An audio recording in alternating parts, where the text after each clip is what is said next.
Shalom, terima kasih sudah meluangkan waktu sejenak di tengah kesibukan Anda untuk duduk, mendengarkan, serta merenungkan kebenaran firman Tuhan. Kami berdoa agar waktu ini jadi waktu yang menyegarkan bagi jiwa Anda. Topik renungan kita sepanjang minggu ini adalah wujud iman adalah berbuat adil dan benar. Bagian firman Tuhan yang menjadi fokus perenungan kita adalah Amsal 21 ayat 3. Terjemahan baru kedua yang berbunyi demikian. Melakukan kebenaran dan keadilan lebih dikenan Tuhan daripada korban. Jemaat yang dikasihi Tuhan, kita sering berpikir bahwa jika kita memberi persembahan yang besar, melayani aktif di gereja, atau rajin mengikuti ritual keagamaan, maka Tuhan akan menutup mata terhadap cara hidup kita yang bermasalah di luar gereja. Kita merasa kesalahan dalam bisnis atau perlakuan buruk kita terhadap orang lain bisa ditebus dengan aktivitas rohani. Namun, Salomo, sang raja yang paling bijaksana, menghancurkan pikiran ini. Ia menegaskan bahwa Tuhan tidak bisa disogok dengan kegiatan keagamaan kita. Bagi Tuhan, wujud iman yang paling utama bukanlah seberapa banyak korban yang kita bawa ke mezbah, melainkan seberapa adil dan benar tindakan kita terhadap sesama.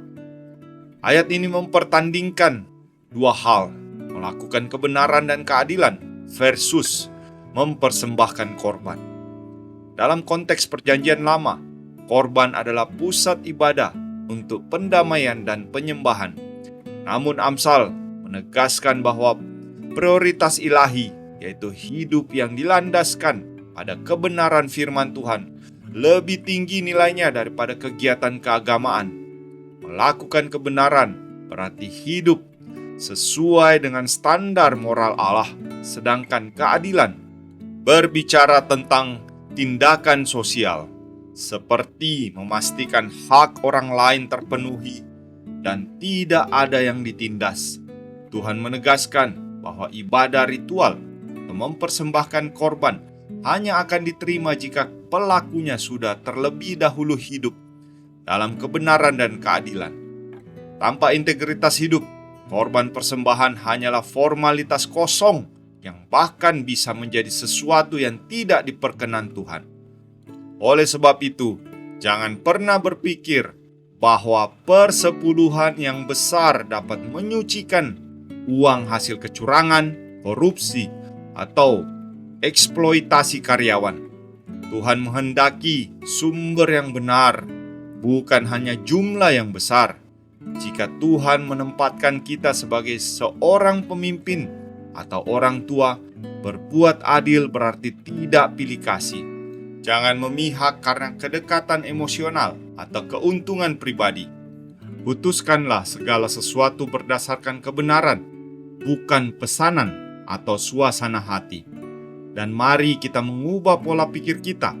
Ibadah bukan hanya terjadi saat kita duduk di bangku gereja selama 2 jam.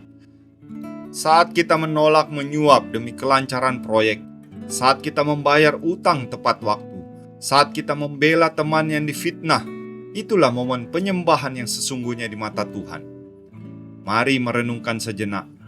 Apakah kita pernah menggunakan pelayanan atau persembahan sebagai topeng untuk menutupi kesalahan atau dosa yang belum kita bereskan? Dalam pekerjaan atau studi kita, apakah kita lebih sering mengambil jalan pintas atau tidak benar, atau berani menempuh jalan yang sulit demi menjaga kebenaran? Mari kita berdoa. Ya Tuhan, selidikilah hati kami hari ini. Ampuni kami jika kami terjebak dalam ritual agama, namun melupakan keadilan dan kebenaran dalam hidup kami. Sadarkan kami bahwa Engkau lebih menyukai ketaatan daripada korban. Mampukan kami untuk berani hidup benar di tengah dunia yang bengkok dan berbuat adil kepada sesama kami sebagai bukti kasih kami kepadamu. Biarlah hidup kami menjadi persembahan yang harum di hadapan-Mu. Dalam nama Yesus, amin. Kiranya renungan hari ini boleh menuntun langkah kita sepanjang hari ini. Selamat beraktivitas dan sampai jumpa lagi dalam renungan kita bersama esok hari. Tuhan Yesus memberkati.